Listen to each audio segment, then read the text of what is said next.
Everybody, thanks for joining. My name is Jake Halperin, and I'm a support analyst in the infrastructure support team.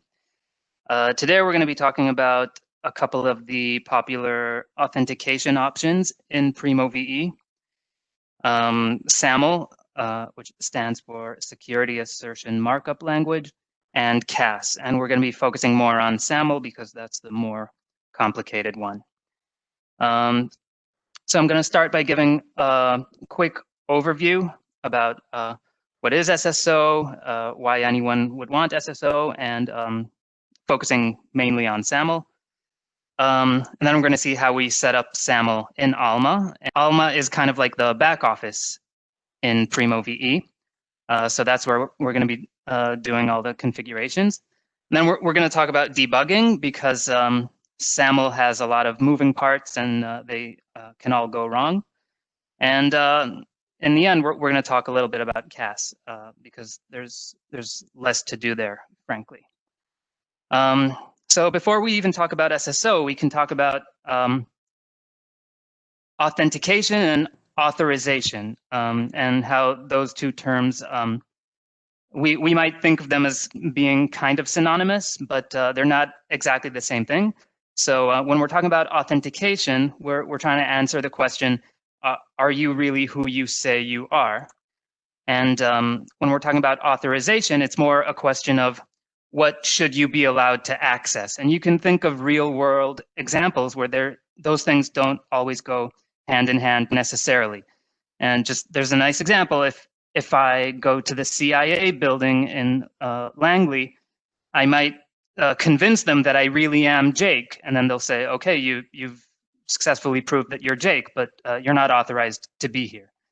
In the world of Alma and Primo, that translates to your roles in Alma. So, for example, to even access Alma, you need to have some kind of staff role beyond patron, whereas to log into Primo, it's enough to just be a patron or to just exist in Alma, in other words. And these are the common abbreviations that are sometimes used for Authn and Authz or Z, depending on where you are.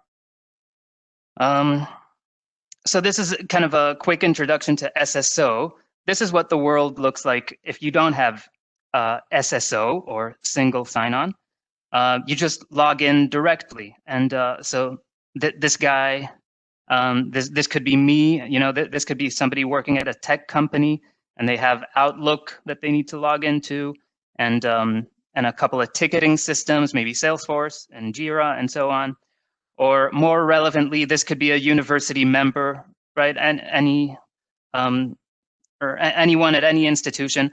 They have to log into their library. They need to log into their Moodle and so on.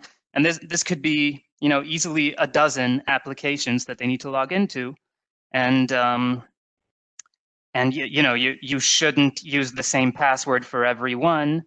And memorizing 12 or 15 passwords is not easy either. And this is actually, so this is not only painful for the user, this is actually painful for these applications because it's a security liability for them to have to store passwords and maybe get hacked one day and have their reputation harmed. And this paradigm is actually painful for the institution. That's not really in this picture, but you know, if you're the IT or the HR admin or whatever for this institution, and this person gets this person leaves the company or their permissions change, it's your job now to have to contact all these other applications and make sure that the information is updated. So all this really takes us to why we would want single sign-on. And single sign-on means just what it sounds like. For a given session in your web browser, you only need to authenticate once. You put in your credentials in one place, and that's typically managed by your institution. So if I'm the university member, then it'll be the university portal. And in that session, I'm going to be able to go to my library, my Moodle, and whatever, and I'm not going to have to put in my credentials each time. And some of the common open standards that are used for that are SAML, what we call CAS, and OAuth. And we're going to be talking mostly about SAML now. And the flow goes something like this. So I'm the user. I go to Primo. Primo won't ask me to authenticate. Instead, it'll send me to my authentication authority, which we'll give another name in just a minute. And if I don't already have a session, then I'm going to enter my credentials. I'm going to be authenticated, and I'm going to return to Primo with some kind of unique user identifier. And if I've already signed in that session, then I'm going to be returned back to Primo without having to enter my credentials again, and actually probably without even noticing that I've done this trip, right? Because the browser does this for me. This is really all browser redirects. And then when I'm back to Primo or whatever application it is, it's going to retrieve my user roles, and if it is Primo, then it's going to retrieve them from Alma. And since we said we'd be focusing on SAML, so the terminology used in SSO generally, but especially in SAML, is whatever the application is. In this case, it's Primo. We're going to call that the service provider, or SP. What I called the authentication authority is more frequently known as the identity provider, or IDP. And another thing that SAML does is it specifies what these messages are going to look like, the requests and the responses. So these requests and responses, what we call the SAML messages, they're actually XMLs, and that's hinted at by the ML in SAML. And they look something like this. And they're usually attached to, they're usually like a parameter in the URL that's encoded in base 64 encoding or something like that, just to make it shorter. But it's really, so this might be, if I'm going from Primo to the IDP, then the message that I'm conveying, that I'm relaying, is it might be an authentication request, or Primo saying to the IDP, please get back to me and tell me if this user is really who they say they are. And then the IDP is going to send me back with an assertion, like another SAML message, what we're going to call the SAML response, which is also an XML like this.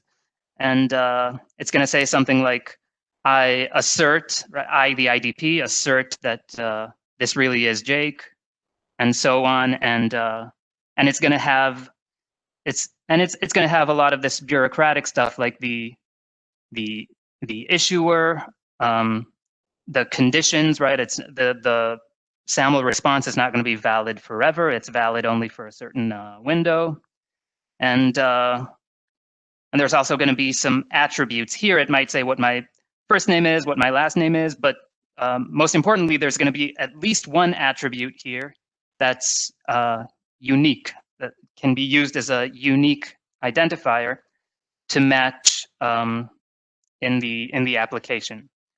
So a unique identifier that exists in the Alma user base. And you might also have noticed that there's a digital signature here. So all of these SAML messages are signed. Because you might be wondering, what's to prevent a hacker from just conjuring up an XML like this and saying, so I'm the IDP now, and I assert that this hacker is Jake. So the way that's prevented is with public key cryptography. So every time one of these parties, the SP or the IDP, wants to send a message, then there's the message they want to send. And then the way it works in public key cryptography is that each party has a pair of keys, a private key and a public key. So what you do is using a very complex cryptographic function, what the algorithm does is it takes the message, takes the private key, and produces a signature that cannot easily be forged. And then anyone who has the private key can verify that signature, and that's how you know that it really came from that sender and that it hasn't been tampered with. And these public keys are the same kind of X509 certificate that you see in HTTPS. So these days, any website you go to, you're going to see this padlock or a similar icon in your browser. And that means that the communication is encrypted, and that you know that you're not being man-in-the-middled, as it's called. But the interesting difference between the certificates used for HTTPS in your web browser and the certificates used for signing SAML messages is it's the same kind of certificate, but for the websites, they're always signed. So the certificates for the websites are usually signed by certificate authorities. So it could be something like GoDaddy or DigiCert, something that your browser already has a list of all the trusted certificate authorities, or CAs. And for SAML, you could use a CA signed certificate, but you don't have to. For SAML, you can use a self-signed certificate. And the reason that that's good enough for SAML is because unlike the website where there are millions of visitors every day and they can't know who those visitors are going to be in advance, for SAML, we do know who the parties are going to be in advance. And and you might email them in advance because they're your support representatives, and you exchange these certificates in advance. Or it could even be you, the university member, who's really configuring SAML on both ends. So you're going to be setting up the SAML profile on one end, and you might also be the IDP admin. So you're in control of both ends. And that takes us to the core part of SAML is metadata exchange. So when you want to set up SAML for a particular application, and we're going to do this for Alma now, what you do is you give the SP metadata to the IDP, and then the IDP admin registers that on a known SP, a trusted service provider on the IDP. And you're going to set up the profile on the SP, and our SP is Alma, using the IDP metadata, which you get from the IDP administrators. So let's take a look at Alma. Let's start with the easy case, where you already have an Alma SAML profile. And all you want to do now is enable it for use with Primo VE. So that's actually very easy. It's under Alma configuration in the discovery section, under user authentication. And what you'll see there is a list of all the available profiles. And It's as easy as just flipping this switch. As soon as this is active, then this will be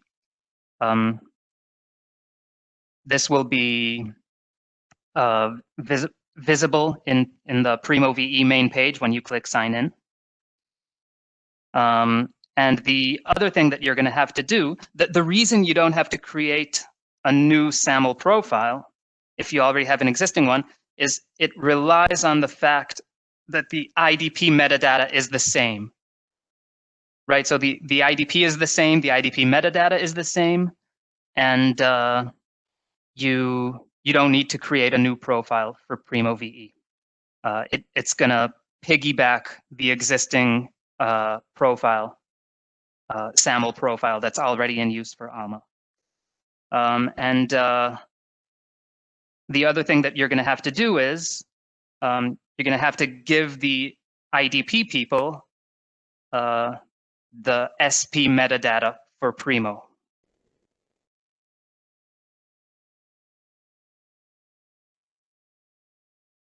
And the version of you're going to give them the metadata in the form of a URL.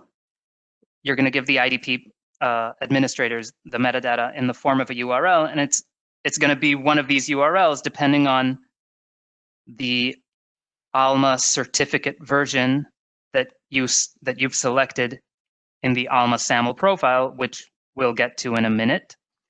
The only other thing I should say is that in some cases, even though you already have an Alma SAML profile already set up, it might be necessary to create a new SAML profile for Primo all the same. And that happens if the IDP and some IDPs out there, most notably Microsoft Azure, they use different metadata for different SPs.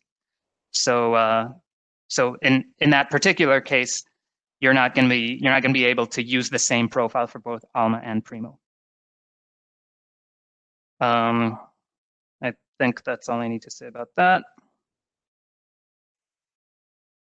So how do you create a new SAML profile in the case that you can't use the existing one or you don't have one already set up? It's under Alma Configuration, General, Integration Profiles, and you click on the Add New Profile button. For the code and the name, you can name it whatever you want. You should probably prefer underscores to spaces. We just usually call them, we name them SAML. The integration type is SAML, and the system is whatever your IDP system is. It's mostly for information purposes. You don't usually have to worry about it. You can choose other if you're not sure. I think for very specific cases, for very specific use cases, it might actually matter for the functionality what you choose here. At the top of the profile, there's the option to automatically populate the profile, and you can put a URL that contains the IDP metadata. And if I haven't said this, then I should say that the metadata files are also XMLs. So the IDP metadata as well as the SP metadata, they're just XML files with a lot of the technical details, the issuer, the different endpoints, the login endpoint, the logout endpoint, and the certificate that we already talked about. So this is a recommended feature. This will save you a lot of copying. It's recommended to put a URL in here of where the IDP metadata resides. You can also use the metadata upload if you have it in the form of a file. But I think a nice tip is to use the URL and to leave it here. And then if it's already saved here, then that will actually save time in time-sensitive support cases. If you have a system down and something broke and there's no SAML login, it actually it helps the support analysts if there's a URL here and they can quickly see the IDP metadata and if anything's changed. So when you click populate profile, it'll fill in a lot of the technical details for you. When I say a lot, I mean about 3 or 4 of them. The only thing I should emphasize is that I think there's a misconception sometimes that the fact that you populate the profile automatically from a URL, people will think that Alma will follow or will periodically check this URL for changes, which it does not do. So that's very important to remember. So if anything changes in the future, and usually what changes is the IDP switches to a new certificate, you have to manually update the certificate. You have to upload the new certificate in the Alma profile. Otherwise, if there's any kind of mismatch, if the IDP is using a signing certificate that's not the one that Alma is expecting, so and any kind of mismatch like that, so SAML breaks.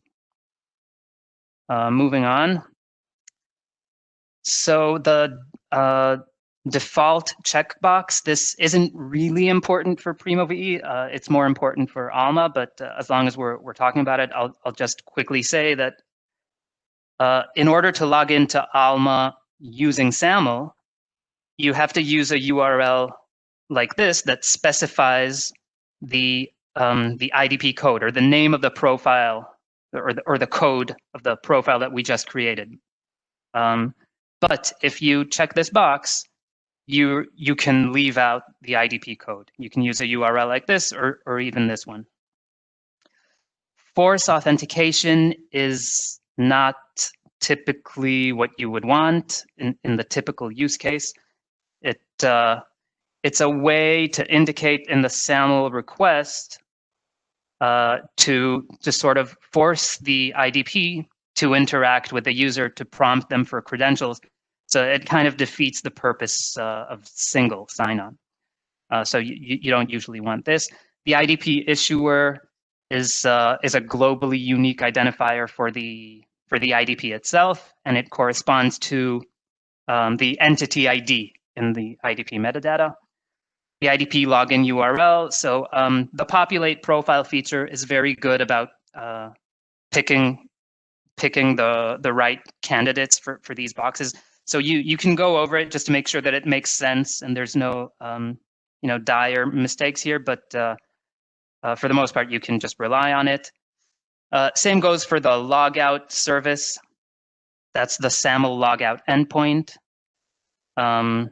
The difference between logout URL and logout service is that the logout service is an actual SAML endpoint where the application, whether it's Alma or Primo, is going to send a logout request, a SAML logout request in the form of an XML. Whereas for this, the IDP logout URL, the name is kind of confusing, but you can put any URL you want here, and Alma will just redirect you when you log out. But that's not really recommended, especially for Primo, because Primo is often used on shared computers. And what happens if you don't have a single logout to go with your single sign-on? It's not technically required, but what will happen is you'll log out of Primo, you'll click sign out. It'll appear to you like you're signed out, but the next time you or someone else, the next person using the computer, clicks sign in, they're going to be taken, right? If it's in the same browser session, they're going to be taken to the IDP. The SSO session on the IDP is still live. So you're going to be taken back to Primo, and you're going to be logged right back into Primo without being prompted for credentials as the previous user. So it's highly recommended to use the single logout endpoint for SAML. You usually want this box checked. You want to sign, that's the digital signature for the logout requests. This applies to the signature algorithm. So you're usually good with the default, with leaving this unchecked. If you don't know that you need the SHA-1 signature algorithm, you probably don't need it. Just go with the default. And this is important. This is the attribute element. So earlier we were talking about how the SAML response needs to contain at least one attribute that's a unique identifier for that user. And Alma is configured to look for that attribute and to match that against the Alma user base. And this is one of the main things that goes wrong when trying to set up SAML. So the two options are, if it's not in an attribute element, then it's in what's called the name ID element within the subject element. And all these elements are XML tags, right? So some IDPs by default send it in the name ID. Others will send it in an attribute. You can get the information from your IDP admins, or you can debug it yourself in a couple of ways that we'll talk about in a minute. So this attribute could be SAM account name, UID, UPN, employee ID. It could be anything. It could be email, actually. But the important thing is that it's unique, and that it's the same attribute that matches the user IDs in Alma. So in the SAML response, it'll look like this. There's an attribute here called SAM account name, and it has a friendly name and a longer name that's not very friendly. And you could use either one here, and Alma will know. It will work usually. If it doesn't work, or if one of these is missing, you can use the other, and it probably will work. And the value of this attribute has to match. If you've ever used Alma to manage users, then this will look familiar to you. Okay, these are user details for a specific user, and the primary identifier here matches whatever came in through the SAML response, and that's how Alma will know who you are, what your roles are, whether or not you're authorized. And if we're talking about Primo, then basically it's as we've said, it's enough to be a patron, but just to know that you are a patron, right? To know that you exist in Alma. This attribute here has to exist as an identifier in Alma. It doesn't have to be the primary ID. It can be one of the additional identifiers, but it has to be an identifier. And one more thing you have to upload when you're creating this this SAML profile is the IDP signing certificate. And this is one thing that the populate profile doesn't always do correctly. And the reason is that there can be more than one certificate in the IDP metadata. And the certificate is it's really like a long string like this MIICL and so on. It's just a really long string. That's the encoded version of the certificate. And there can be one for signing and one for encryption. And we're interested in the one that's used for signing. But if that's not enough, then often in the IDP metadata, there's going to be more than one signing certificate. And the reason is that the IDP tells you not only the current one that it's using, but the next one that it's planning to use when the current one expires. So I'm not really sure what the populate profile feature is configured to do. Maybe it always takes the first signing certificate or the last signing certificate. But if there's more than one, you're going to have to make sure that it's the right one using one of the debugging tools that we're going to talk about in a minute. Either way, the certificate, you're going to have to it'll have to also include the begin certificate and the end certificate lines, and Alma does that for you when you click populate profile. This is if you want to upload it as a free text certificate. The other way to do it is to save all of this with the special begin and end lines and the long string in the middle. You can save that as put it in a text file, save it with a .cer extension in Windows, and then you can upload that as a certificate file. And if you double click the certificate in Windows, you can see the details such as the issuer and the subject.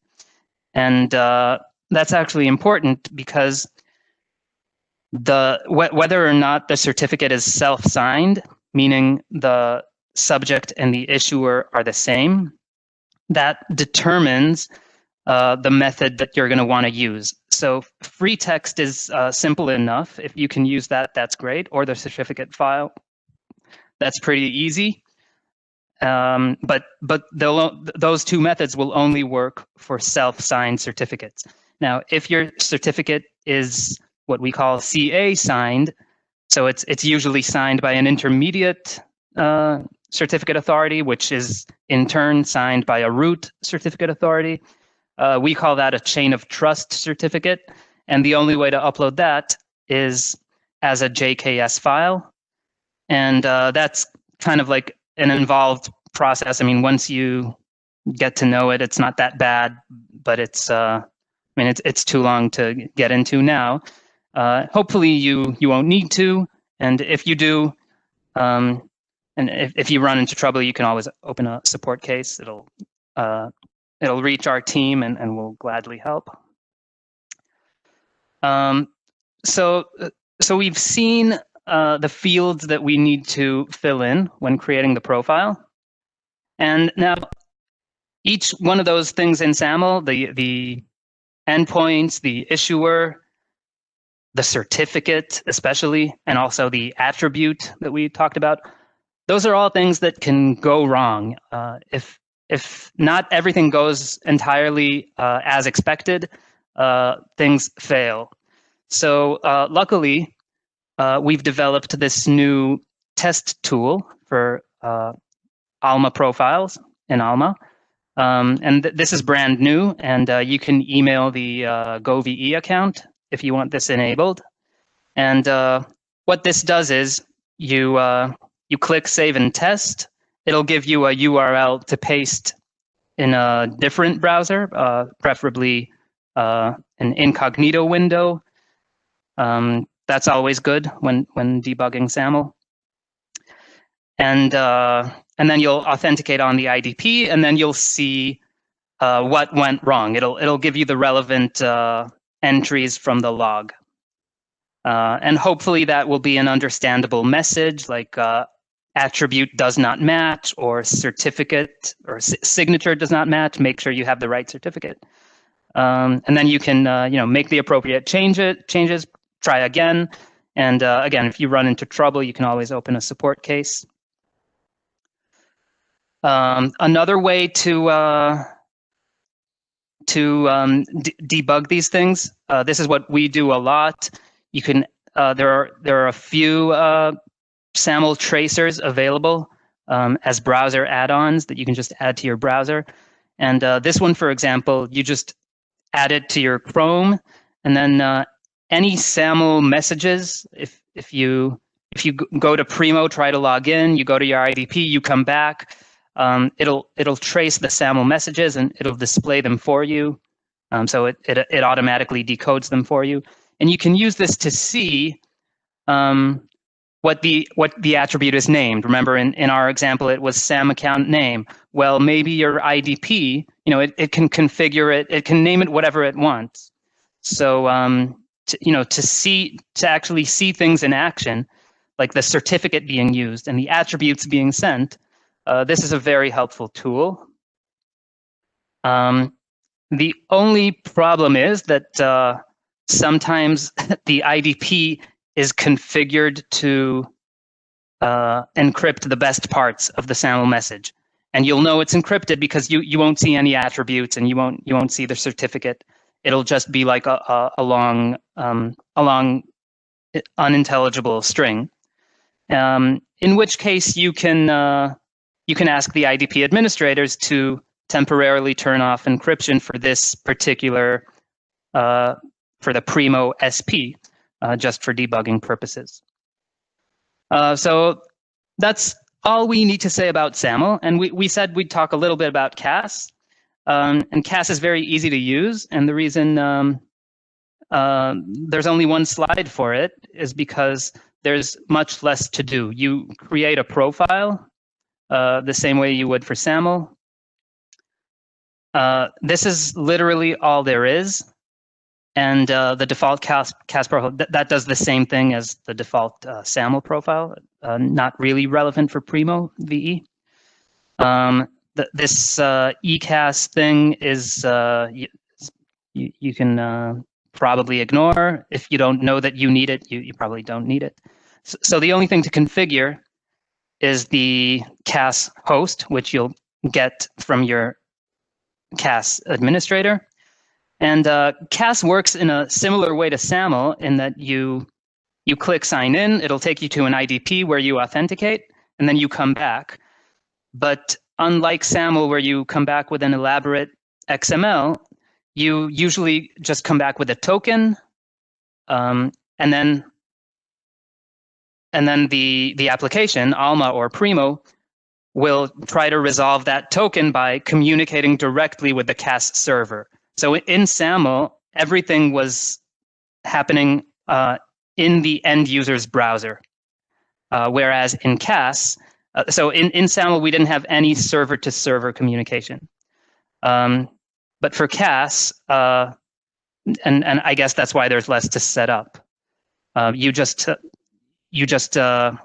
come back with the you go to the CAS endpoint, you authenticate, you come back with this token, and then the backend does the rest for you.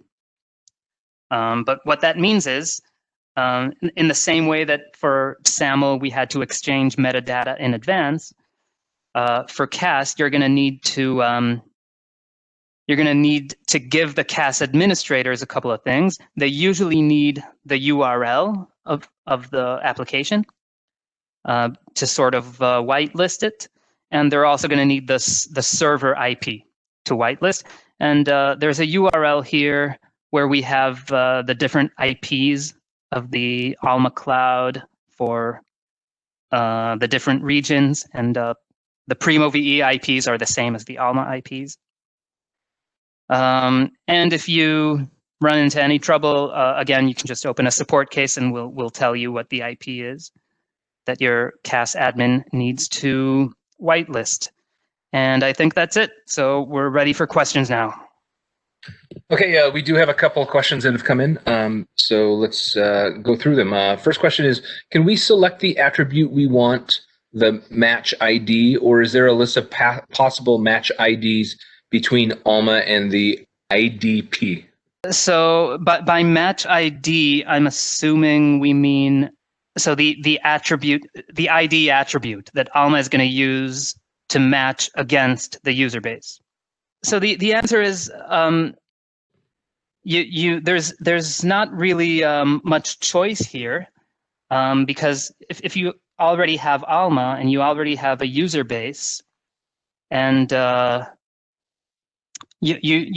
mean, somebody has already made that choice for you, I guess a long time ago, right? When Alma was first set up.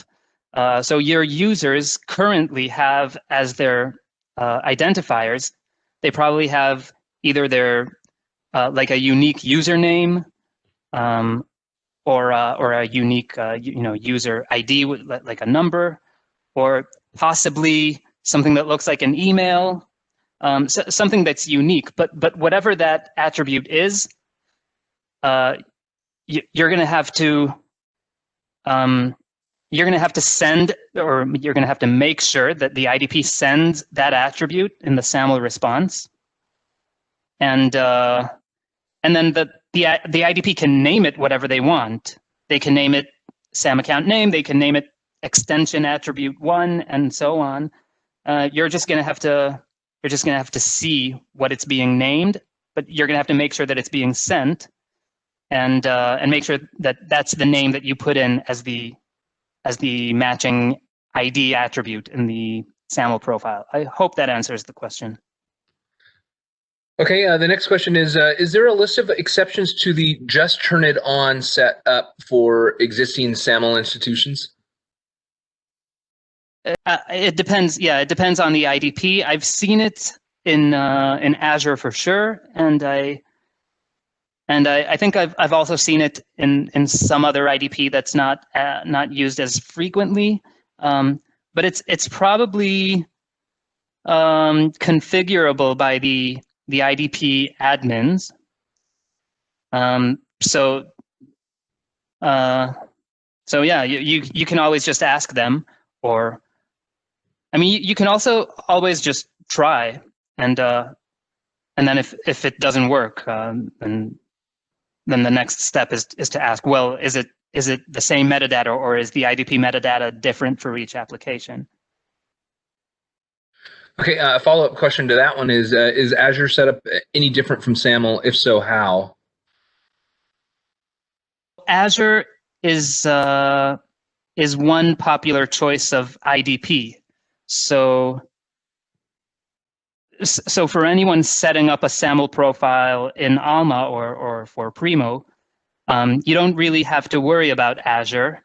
I mean, that's your university IT who are in charge of that. So Azure is just one specific implementation, just like Shibboleth is one particular implementation of SAML. So those are a list of brands of IDP, but Azure uses SAML. I hope that answers the question. We have an issue with SAML auth. When sign out from the system, either Alma or Primo, we get an error, access denied. Where can we make the sign out URL go to the login screen? Access denied error sounds like it might be ADFS, like the IDP might be ADFS. But either way, it sounds like this should be a support case for the infrastructure support team. And then we can try to see why that error is happening. And then we could try to correct it. And as I've said, that's the recommended way to go. You generally do want SAML logout, and if it's evoking an error, then it's probably best to dig deep and to see why and to try to fix it. But then the rest of the question was, if the question said, if we just would like to forego SAML logout, and we just want to, a local logout and redirect back to the login page or back to the library main page or whatever it is, then as I've said, that's not recommended, but it is technically possible. And the place to do that in the Alma profile is the IDP logout URL, as opposed to the IDP logout service. Okay. Next question is, do you get any warnings from Alma/Primo for certificates going out of date? Okay, so whenever we're talking about certificates, there's always the ambiguity there, unless we explicitly specify whether we're talking about the IDP certificate or the Alma certificate, right? Because each side uses a certificate for signing. And it's always best when talking about these things, or when asking questions and when submitting support cases, just to specify whether you're talking about the SP certificate, which would be Alma or Primo, or the IDP certificate, which is the IDP on the campus side. And if we're talking about IDP certificates that are about to expire, Alma does not know, will not know. As I've said, we don't monitor the URL. Even if you did use the URL to set up the profile, Alma will not monitor that URL. It's not going to know if the IDP certificate is about to expire. and if the IDP automatically switches to a new certificate, or not necessarily automatically, if the IDP admin manually switches over to a new certificate because the current one is about to expire, you shouldn't assume that that Alma will know about that and will update itself, or in other words, you can be certain that Alma will not do that and that SAML login will break. And those situations account for a certain high percentage, it's hard to assess, of system downs. And yeah, anytime there's a metadata change on one side, that change has to be reflected on the other side, and it has to be planned in such a way that you make the changes on both sides at roughly the same time, because during the interval there will be a service interruption in SAML login. So if we're talking about the IDP certificate, then for sure Alma has no way of knowing that certificate is about to expire. If you're asking about the SP certificate, right? Because in Alma, you have those two options. You can select the signed certificate that expires in December 2021, and there's the self-signed certificate, which is valid until 2025. Then I think the answer is yes. Ex Libris will send out some kind of statement. Probably a long time in advance. I mean, at least months in advance, so you won't have to worry about that. And just as a side note,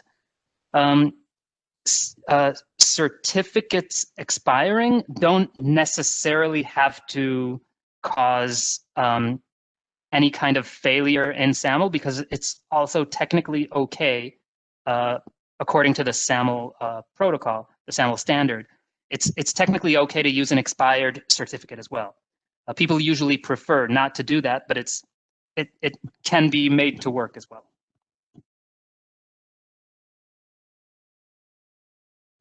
Okay, next question is, can we have multiple SSO integrations active in Alma? For example, one pointing to Shibboleth set as default and another pointing to ADFS. Wondering if I could use this method to migrate my SSO from Shib to ADFS safely this way. You can definitely do that. You can create as many SAML profiles as you want and use them in parallel. Okay, this question's for me. Will the PowerPoint be shared after the call so we can click on the links? Yes, it will be shared. I will be sending that to you with the recordings. Next question is regarding SAML authentication. The credentials are sent to the IDP for authentication. How are the credentials checked in the IDP?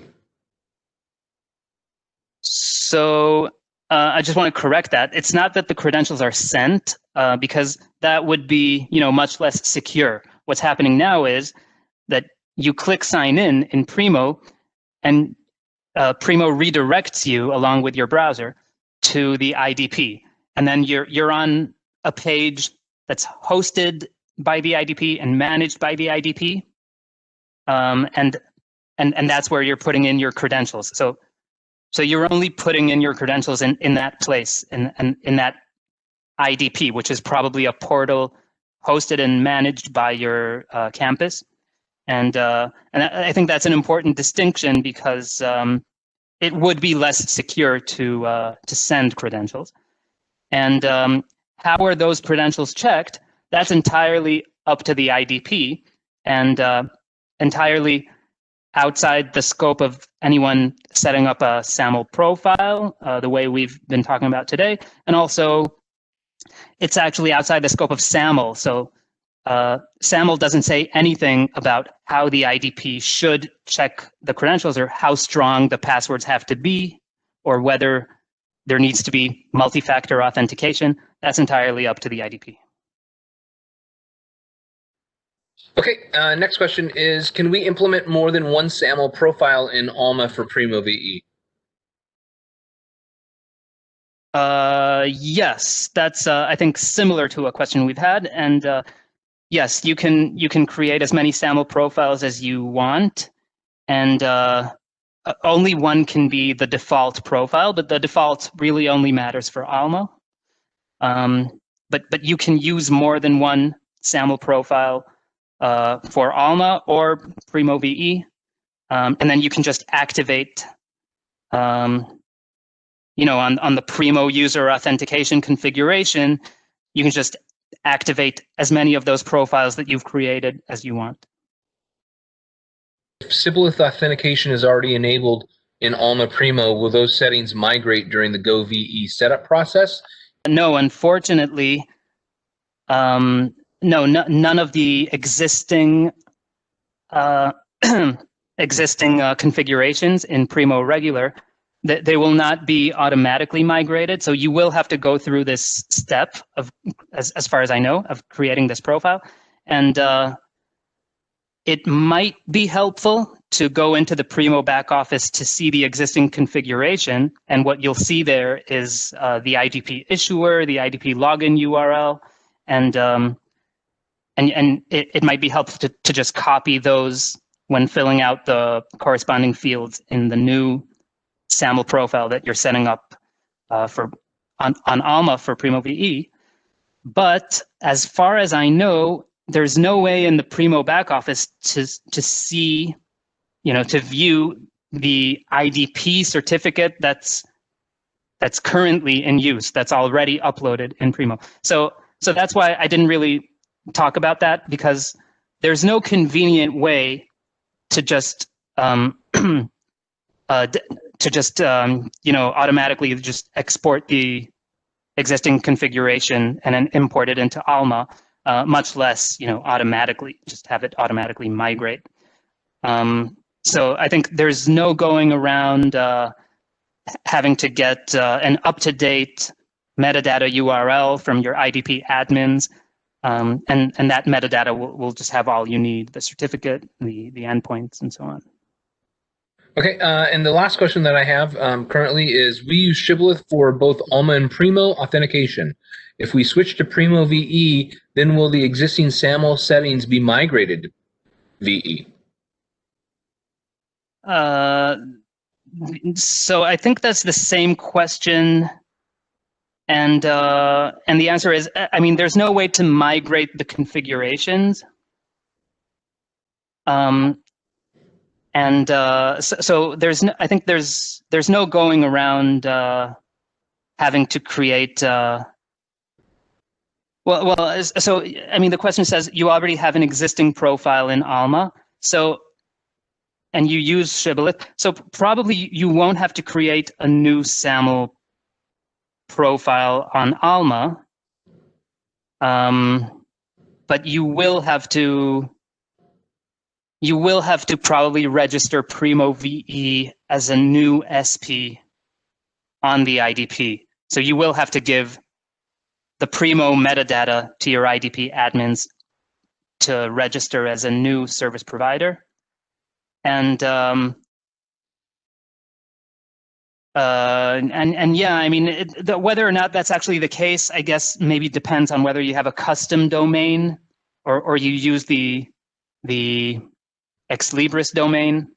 But actually, the certificates are going to be different. The SP certificate used for Primo regular is not the same certificate as the SP certificate that's going to be used on Primo VE. So I think there's no going around having to give the IDP admins the new Primo VE SP metadata. Okay, if you could click to the next slide and make some concluding remarks. We do not have any other questions. Thank you, everybody, for joining and listening and actively asking questions. It's been a pleasure.